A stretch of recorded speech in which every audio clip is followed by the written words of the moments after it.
आइए भक्तों, बैठ जाइए। परीक्षित जी बैठ जाइए आराम से।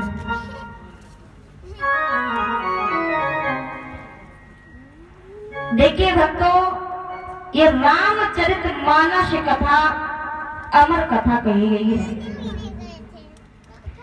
इससे जो कामना करोगे वो सभी पूर्ण होती है, इसलिए ये अमर कथा है। और इसको कामधेनु गाय भी कहते हैं, रामचरितमानस को, क्योंकि ये कामधेनु गाय होती है, उसके 4 पैर होते हैं। और मानस भी एक कामधेनु गाय है, इसके भी 4 पैर होते हैं। गाय को धुआ जाता है और दूध निकलता है, छान करके पिया जाता है। तो इसमें भी मानस में चौपाई आती है और दोहा आते हैं, छंद आते हैं, सोरठा आते हैं। दोहा माने दोहन करना, छंद माने छानना और सोरठा माने पान करना। दोहने और छानने और पीने की कला मालूम हो जाए तो व्यक्ति को भगवत दर्शन प्राप्त हो जाता है, प्रभु की कृपा हो जाती है। इसलिए इसको कामधेनु गाय कहा गया है, रामचरितमानस को। बोलो जय श्री राम। भक्तों कहते हैं, अरे जा परिकृपा राम की हुई, अता परिकृपा करे सब कोई।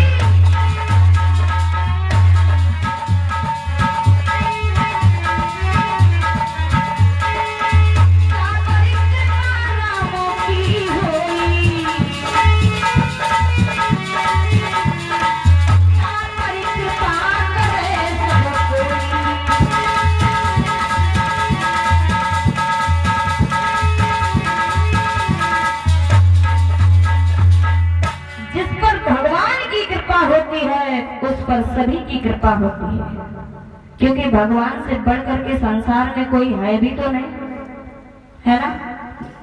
और मानस की कथा गोस्वामी तुलसीदास जी ने लिखी है। ये कब लिखी है? कहा गया है संवत 1631 में लिखी गई है कथा। इस कथा को लिखने में समय लगा था 2 साल 7 महीना 26 दिन। इस कथा को लिखने में लगा था। इसमें चौपाइयां हैं 9999। तुलसीदास जी ने इतना ही लिखा, लेकिन कुछ विद्वानों ने बढ़ा चढ़ा करके लिख दिया। ये कथा हर मुल्क में अपनी अपनी, हर देश में जहां जैसी भाषा होती है, हर देश में ये कथा लिखी गई है। बोले रामचंद्र भगवान की। अब देखिए तुलसीदास जी कौन है, इनका जन्म कहाँ हुआ था, सुनिए। महाराज तुलसीदास जी का जन्म ग्राम राजापुर में हुआ था और इनकी माता का नाम था हुलसी और पिता का नाम था आत्माराम दुबे। सभी लोग जानते हैं चरित्र तो। और इनका जन्म होते ही इनकी माँ का देहांत हो गया था, तो चुनिया नामक दासी ने इनका लालन पालन किया था। जब ये पैदा हुए थे तो इनके 32 दांत थे और पैदा होते ही तुरंत उठ करके इन्होंने राम का उच्चारण किया था, इसलिए बचपन का नाम इनका राम बोला भी है, तुलसीदास का।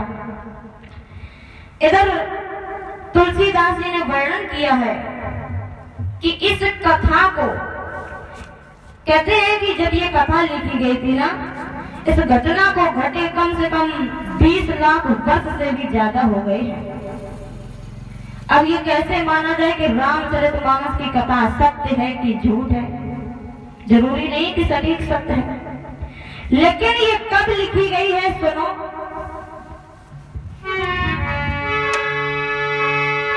अरे संवत 1631 1631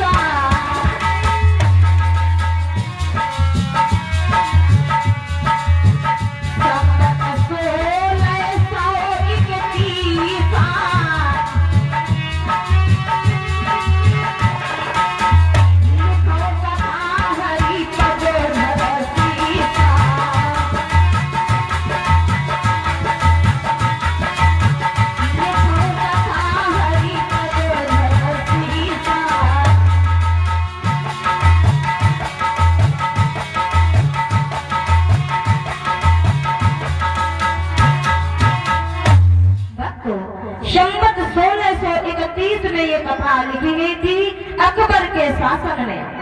लगभग 450 वर्ष पूरे हो चुके हैं।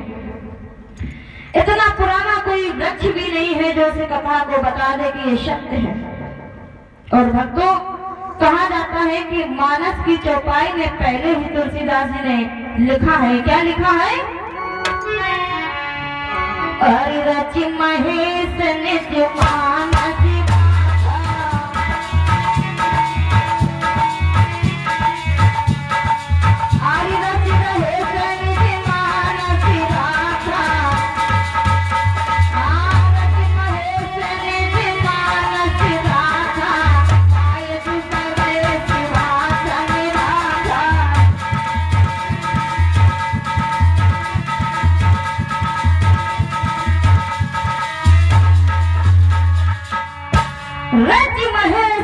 मानस रखा। ये कथा भगवान शिव शंकर के हृदय में थी। मानस माने हृदय। जब ये भगवान शंकर के हृदय में थी तो ये कागभूषण जी को कैसे मिली और ये संसार में कैसे आई? कुंभज ऋषि को कहां से मिली और तुलसी जी को कहां से मिली? सुनिए, हम बताते हैं आप लोगों को। एक बार नारद जी और गरुड़ जी दोनों कागभूषण जी के पास में पहुंचे। कागभूषण जी से कहा, प्रभु आप ये कथा कहां से सुन करके आए हैं? तो कागभूषण जी ने कहा, सुनो। ऐसे शिव कागभूषण तीना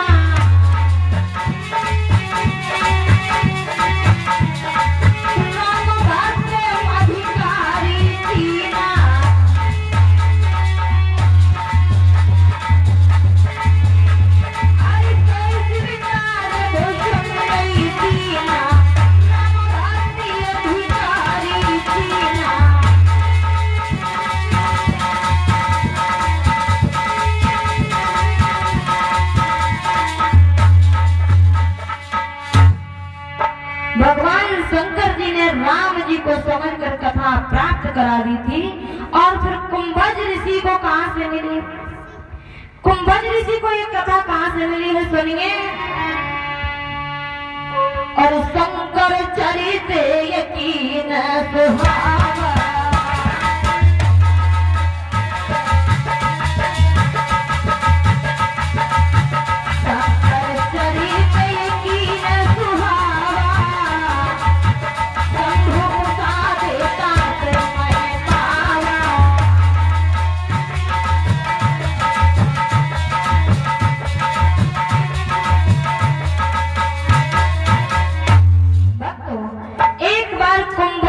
भगवान के पास में गए थे सुपात्र समझ करके भगवान ने। तो शंकर जी इनको भी दे देते हैं ये कथा, इनको भी सुना देते हैं। इधर तुलसीदास जी चित्रकूट में पहुंचे तो दो संत पास में आए, पूछा तुम्हारा नाम क्या है? तो तुलसी जी ने कहा, महाराज वैसे तो हमें सब तुलसी तुलसी कहते हैं, तो सुनो।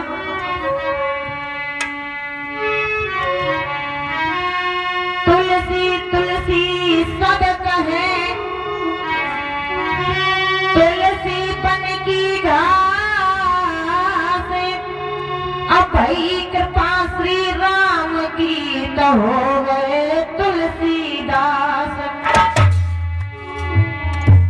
कहने लगे भगवान की कृपा से, प्रभु की कृपा से हम तुलसीदास बन गए हैं, वैसे तो हमें सब तुलसी तुलसी कहते हैं।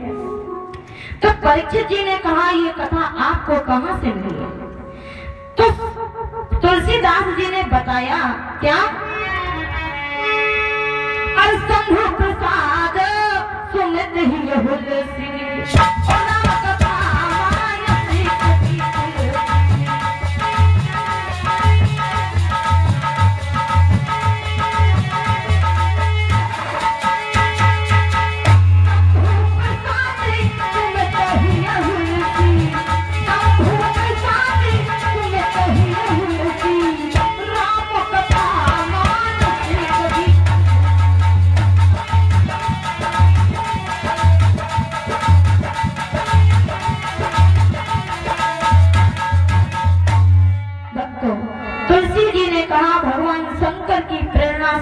मर्यादा हमें प्राप्त हुई।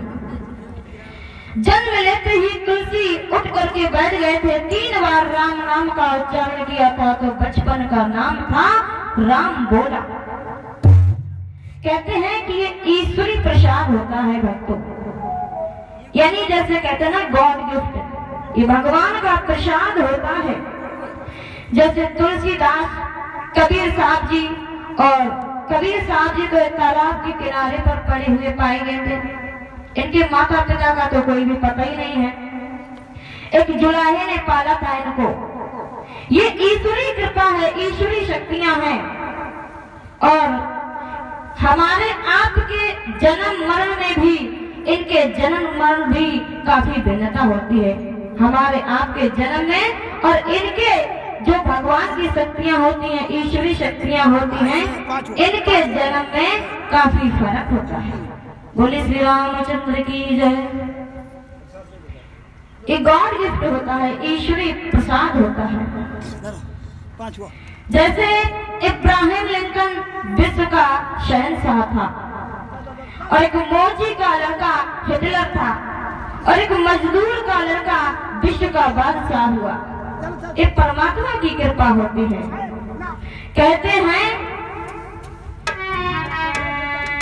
तुलसीदास जी जैसे सभी माताएं चाहती हैं कि हमें भी पुत्र पैदा हो, लेकिन कहा जाता है कि माता जन्मे पुत्र को याद आता या सूर्य, अनागर दीपांजलि प्रथा गवायो नूर। भक्तों, बात आई है प्रेम की। इधर तुलसीदास जी की शादी हो गई और अपने पत्नी से ये बहुत प्रेम करते थे। अपनी पत्नी से बहुत प्रेम करते थे। तो कहा जाता है, गोस्वामी तुलसीदास जी ने लिखा है मानस में क्या, कि हरि व्यापक सर्वस्त्र समान,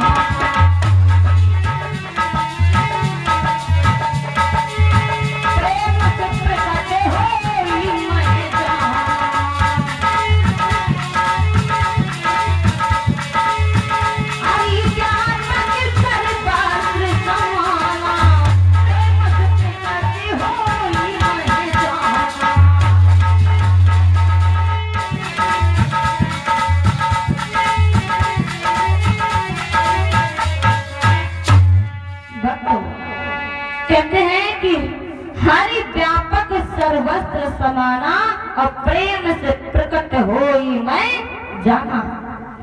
प्रेम तो भक्तों निस्वार्थ होता है, मोह तो शरीर से होता है। इसलिए प्रेम अलग है और मोह अलग है। प्रेम तो आत्मा से होता है। प्रेम क्या होता है सुनो, पोथी पर बड़ी जगे मुआ, पंडित भयान कोई, अधाई आखर प्रेम को पढ़े सो पंडित हो। संसार में प्रेम आत्मा से किया जाता है, ढाई अक्षर प्रेम का पढ़े सो पंडित होए। तुलसी जी को पत्नी से प्रेम की प्रेरणा से परमात्मा की प्राप्ति हुई। और पत्नी प्रेम की पहली सीढ़ी होती है। पति के पुरुषार्थ से पत्नी की, सीता से परमात्मा की प्राप्ति होती है। पत्नी का सतीत्व से परमात्मा की प्राप्ति हुई तुलसीदास जी को। कहते हैं कि ये तर्क विवाद का विषय नहीं, और हम अपने दिल की कहते हैं, और भगवान प्रेम में रहते हैं, और चंदन में जैसे पावक है, और भगवान प्रेम में रहते हैं।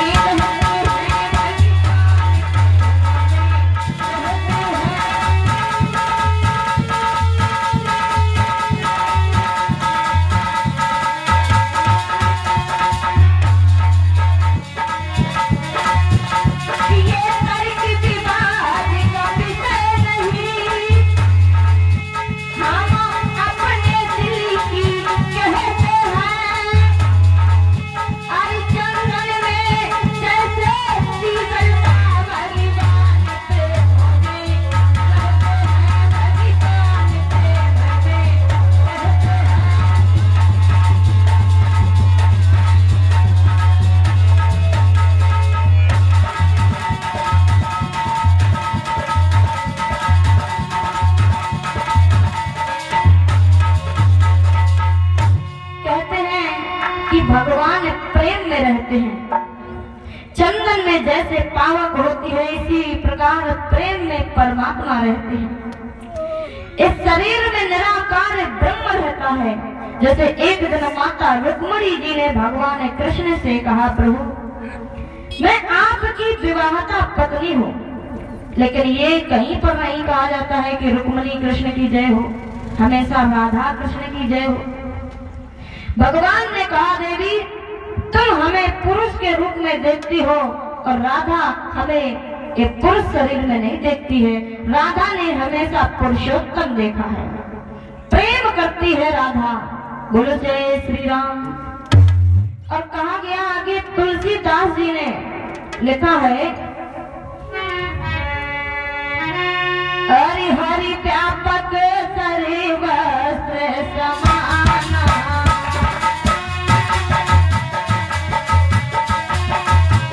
प्रेम से प्रकट हो जाना।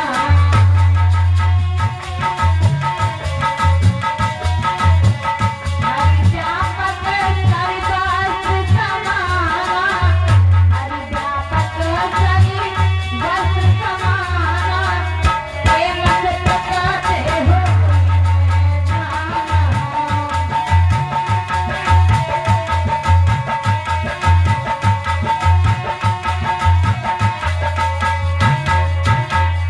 भक्तो, हरि व्यापक सर्वत्र समाना और प्रेम से प्रकट हो ये मैं जाना। इधर तुलसीदास जी को एक बाबा मिलते हैं। तुलसीदास जी ने कहा, प्रभु मुझे परमात्मा के दर्शन करा दो। तो परमात्मा के दर्शन करवाने के लिए तो बाबा ने कहा, आपको बहुत दिन तक तपस्या करनी पड़ेगी। इधर तुलसीदास जी उस बाबा के पैर दबा रहे थे, सेवा करने लगे, उन्हीं के आश्रम में रहने लगे। एक दिन उस बाबा की आत्मा ने अपने आप को धिक्कारा और कहा कि तुम कितना गलत कर रहे हो, एक भोले भाले इंसान से पैर दबा रहे हो। इधर उस बाबा ने बताया कि 45 दिन तक यहाँ पर मेरी सेवा करो और इसके बाद में भगवान के दर्शन होंगे। कहते हैं उस बाबा ने एक उपाय बताया कि बेटा मैं भगवान नहीं हूँ, और अगर तुम्हें भगवान को पाना है तो चित्रकूट में चले जाओ। वहाँ परमात्मा की नित्य कथा होती है और एक बाबा के वेश में वहाँ पर हनुमान जी महाराज आते हैं, कोड़ी के वेश में आते हैं। और वहीं पर चले जाना, उनके पैर पकड़ लेना और वही तुम्हें श्री राम के दर्शन करवा देंगे। हनुमान जी ने कहा ठीक है, तुलसीदास जी ने कहा ठीक है। अब तुलसीदास जी चित्रकूट में चल देते हैं। बोली चित्रकूट के धाम की। इधर तुलसीदास जी चलते हैं चित्रकूट में, तो क्या होता है, अरे चित्रकूट के घाट पे भाई संतन की भीड़, तुलसीदास चंदन घुसे तिलकते रघुवीर, रामचंद्र की। हनुमान जी तुलसीदास जी चित्रकूट में जाते हैं और वहां पर श्री रामचंद्र की कथा चल रही थी और वही तुलसीदास जी देखते रहे।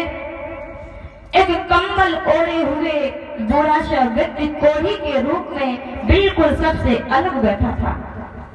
तुलसीदास जी गए, उनके चरणों में गिर गए, बोले बाबा मुझे भगवान के दर्शन करा दो।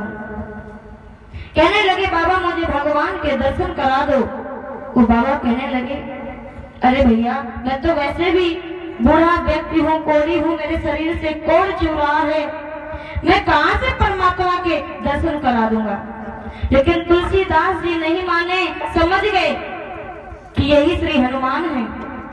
चरणों को पकड़े रहे। तो जब वहां पर कथा हो रही थी तो हनुमान जी एक डाल पर तोता बन करके बैठ गए और क्या कहने लगे, सुनो। अरे चित्रकूट के घाट पर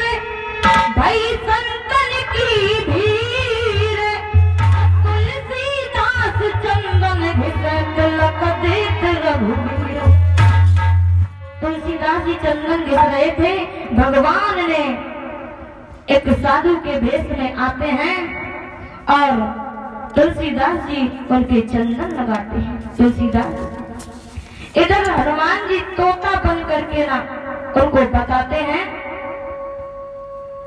कि अगर समझ पाओ तो समझ जाओ, यही है भगवान।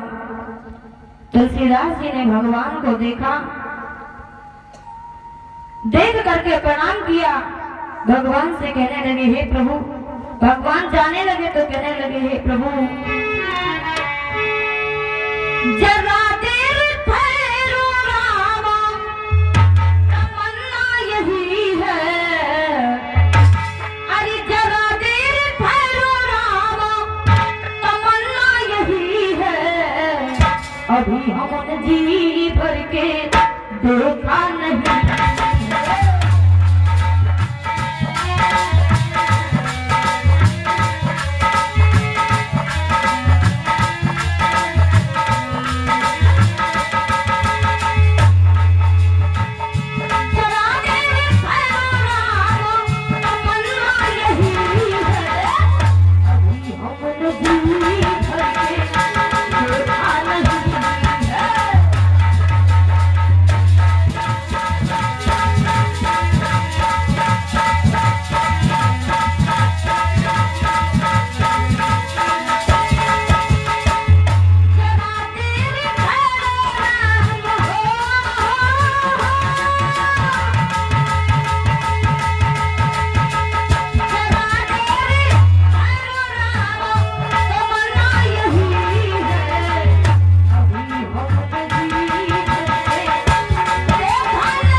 दर्शन दिए।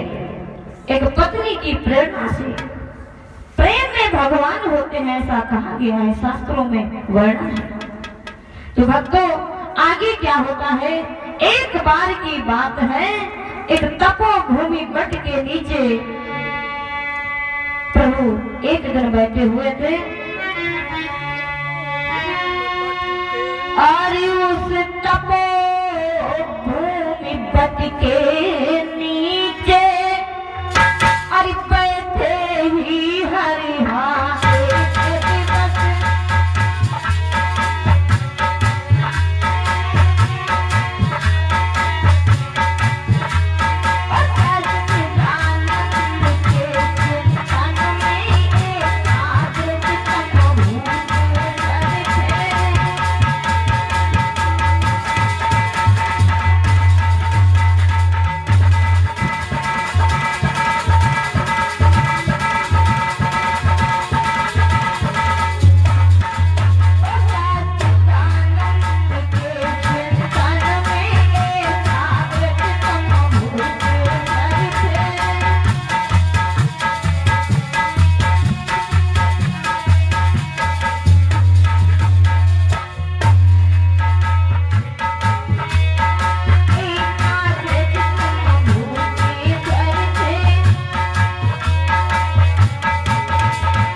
वट वृक्ष के नीचे विराजमान थे, हरि के चिंतन में, हरि सच्चिदानंद के चिंतन में बैठे हुए थे। मैया ने देखा तो मैया ने पूछा, बाबा आपके गले में जो मुंडों की माला पड़ी है ये किसकी है, ये क्यों लटकाए रहते हो? मैं जानना चाहती हूँ कि आपके गले में ये मुंडों की माला क्यों पड़ी है।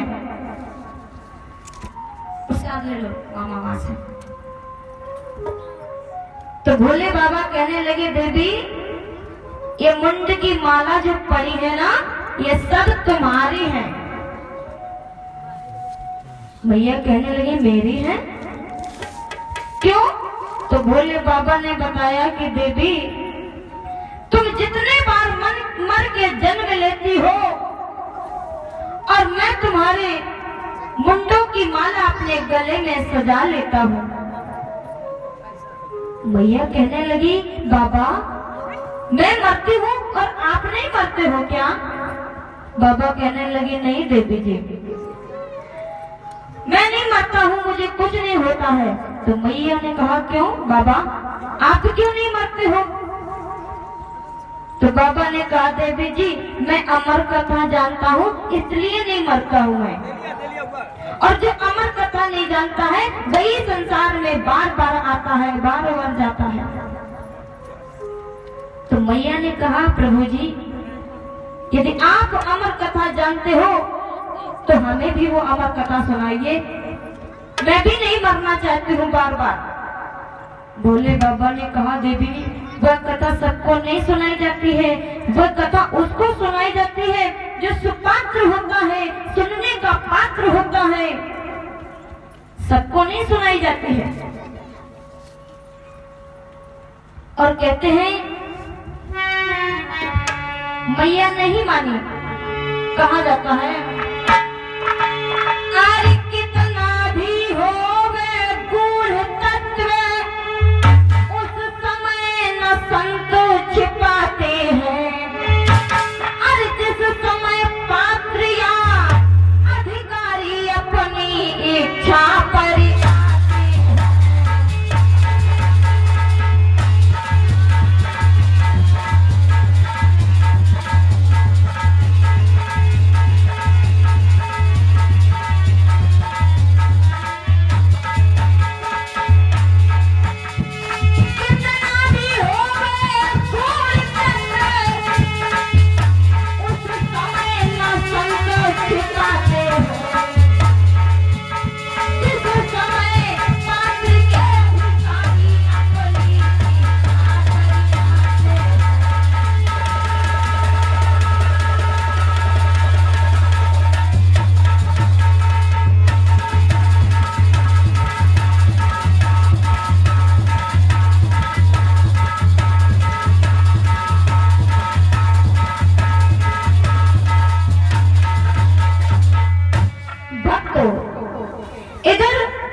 मैया कहने लगी, बाबा मैं भी कथा सुनूंगी।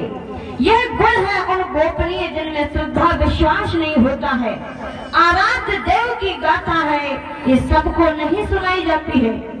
लेकिन मैया कहने लगी, नहीं बाबा मुझे भी जानना है ये क्या होती है अमर कथा। तो बाबा एक जंगल में जाकर के बैठ गए, वट के नीचे 3 बार डमरू की झनकार लगाई, ताड़ ताड़। जितने भी जीव जंतु थे सारे उड़ गए और डर के मारे भाग गए। कुछ भागने वाले भाग गए, उड़ने वाले उड़ गए, और मैया और बाबा वहीं पर रुके। एक उस वृक्ष में तोते का अंडा रखा था, जो डमरू की झनकार से फट गया था अंडा। वह बच्चा उड़ नहीं पाया, उसी के अंदर रहा। भोले बाबा ने कथा को सुनाना आरंभ कर दिया। थोड़ी देर तो माता जी हूँ करती रही, और थोड़ी ही देर में मैया सो जाती हैं, तो वो तोते का बच्चा हुंकारी भरने लगा। जब तोते का बच्चा हुंकारी भरने लगा, भोले बाबा की अचानक निगाह हटी। जब कथा संपूर्ण हो गई तो भोले बाबा ने देखा देवी जी तो सो गई हैं, और जब देवी जी तो सो गई, देखा तोते का बच्चा जिस समय अमर कथा सुनी तो फुर्र से उड़ गया। भोले बाबा ने उसको खदेड़ना चालू कर दिया। जब खदेड़ना चालू कर दिया, इधर कहते हैं कि है सब में है वही व्यापक, और व्यापक एक समान, मेधी में जिस भांति है लाली अंतर्धान। जिस भांति मेधी में लालिमा छिपी होती है, उसी भांति सबके हृदय में परमात्मा छिपा होता है। इधर कहा जाता है सुर संत हित लीन मनुज अवतार। माता पार्वती ने कहा कि चार के लिए भगवान ने अवतार लिया है और बाकी सब। भोले बाबा ने कहा नहीं देवी, परमात्मा ने सबके लिए अवतार लिया है। सदा सुखी रहो, प्रसाद ले लो माता जी वहां से। परमात्मा ने कहा है, भोले बाबा ने कहा देवी परमात्मा ने सबके लिए अवतार लिया है और सबका हित करने हेतु परमात्मा ने अवतार लिया है। क्योंकि गोस्वामी तुलसीदास जी ने लिखा है क्या, अरे सब मम प्रिय सब मम हो जाए, सबसे अधिक मनुज मोहि भाए।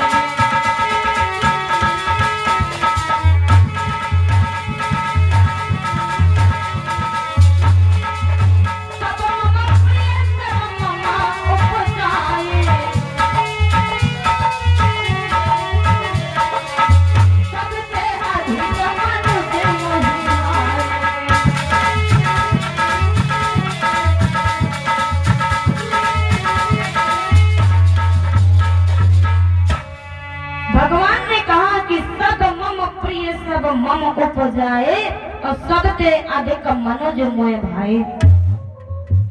जो मनुष्यों में भगवान का दास होता है, उनके चरणों का सेवक होता है, भगवान उस पर अपनी अपार कृपा करते हैं। भगवान कहते हैं जड़ चेतन जड़ जीव जहाना, चींटी से लेकर के सभी उनको प्रिय है, चींटी से हाथी तक लेकर उनको सभी प्रिय हैं। अतिशय प्रिय विरक्त पुण्य ज्ञानी, और ज्ञानी में जो अतिशय प्रिय हैं, विज्ञानी है जो, उन पर भगवान बहुत अधिक कृपा करते हैं। बोलिए रामचंद्र भगवान की। गोस्वामी तुलसीदास जी ने लिखा है रामचरितमानस में, ताते राम नहीं अरे नर भूपाला, भुवनेश्वरी कालहू कर काला, राम सिया राम सिया राम जय जय।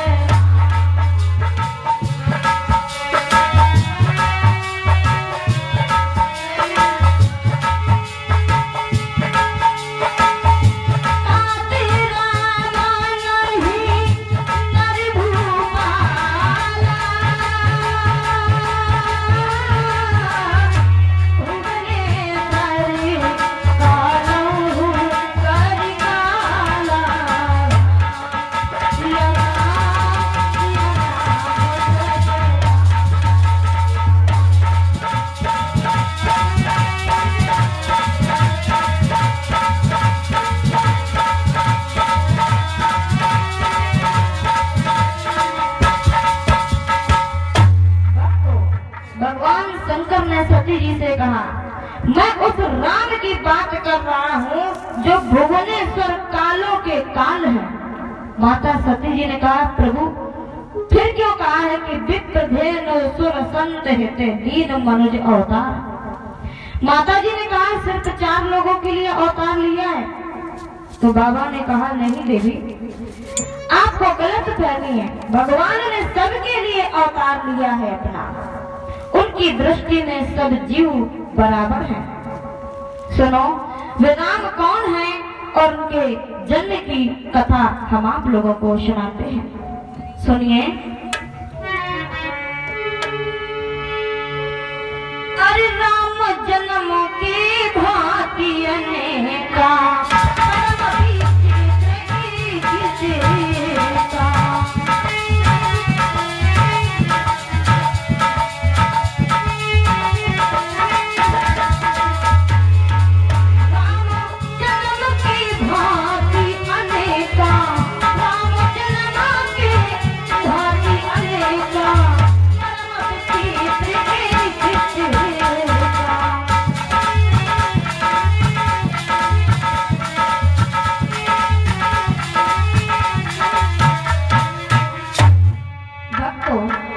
राम जन्म के भांति अनेका परम विचित्र एक ते एका। सावधान से सुनिए भगवान, इधर क्या होता है। भगवान शंकर ने कहा देवी राम के जन्म के अनेक रूप हैं।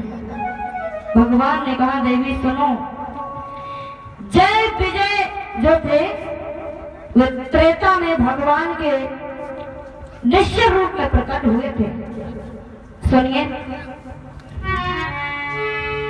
अरे जय विजय सर्प से भगवान और जय विजय श्राप से भगवान त्रेता में निश्चर प्रकट हुए।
रावण और कुंभकर्ण बन करके पैदा हुए निश्चय रूप। तो देवी जी ने पूछा प्रभु जी ये जय विजय कौन थे, इनको किसने श्राप दिया था और क्या कारण था। तो भगवान शंकर ने कहा देवी ये जय विजय विष्णु के दो पार्षद थे। विष्णु जी के दो पार्षद थे। तो आजकल भी किसी को अगर अखिलेश जी का झोला टांगने को मिल जाए मोदी जी का तो वो भी पावरफुल हो जाता है ना। बोली जय श्री राम। इधर कहा जाता है कि प्रभुता पाए जाए मद नाही। अगर थोड़ी सी प्रभुता इंसान के अंदर आ जाए तो उसको अहंकार जरूर आता है, ऐसा लिखा गया है। प्रभुता पाए जाए मद नाही, को नहीं ऐसा जन्मा जग माही। संसार में कोई नहीं ऐसा है कि जिसको प्रभुता पा करके अहंकार ना आए। ये प्रभु के पार्षद थे जय और विजय। एक दिन भगवान तपस्या कर रहे थे अंदर, तो जय विजय से कहा कि आज दरवाजे पर किसी को आने नहीं देना अंदर, आज प्रवेश करना निषेध है, किसी को अंदर नहीं आने देना। इन दोनों ने कहा ठीक है। कहा ठीक है। तो सर्वप्रथम माता लक्ष्मी जी का आना हुआ और जब लक्ष्मी जी का आना हुआ अंदर जाने लगी तो जय विजय ने मना किया। जय विजय ने मना किया लेकिन लक्ष्मी जी ने कहा अरे वो हमारे स्वामी हैं, हमारे पति हैं, हम तो जाएंगे। अंदर जाने लगी तो उन्होंने धक्का मार दिया और माता की थाली अगर और आरती अलग अलग गिरी जाकर के। आरती की थाली सजा करके आई थी तो नीचे गिर गई और माता जी को गुस्सा आ गई लेकिन कहा कुछ नहीं और चली आई। इतने में 4 ब्रह्म ऋषि आ गए और वो भी अंदर जाने लगे तो इन्होंने मना किया, वो भी नहीं माने और जाने लगे तो उन्हें ब्रह्म ऋषियों को 3 बार धक्के मारे। तो ब्रह्म ऋषियों ने श्राप दे दिया कि जाओ तुम्हारे 3 जन्म राक्षसों के होंगे। श्राप दे दिया। श्राप होने के कारण इनके 3 जन्म राक्षस के होते हैं। ये ब्रह्मर्षि 5 वर्ष के रहते थे हमेशा और जो भी कह देते थे वही होता था। शनक शानंदन और सनकादिक शानंद कुमार भगवान के भक्त हैं, जो कह देते हैं उनको भोगना पड़ता है। भगवान विष्णु के पैरों में जा करके गिरे जय विजय, कहने लगे प्रभु जी मुझे तो श्राप मिल गया है 3 जन्म राक्षस होने का श्राप मिला है। प्रभु जी ने कहा भक्तों, कहते हैं हमारे भक्तों से जो नीचता दिखाते हैं ना, भगवान उनकी सदैव सुनते हैं भक्तों की अपने। और कहा जाता है क्या, पर केर भक्तों की सदा सुनता मुरलिया,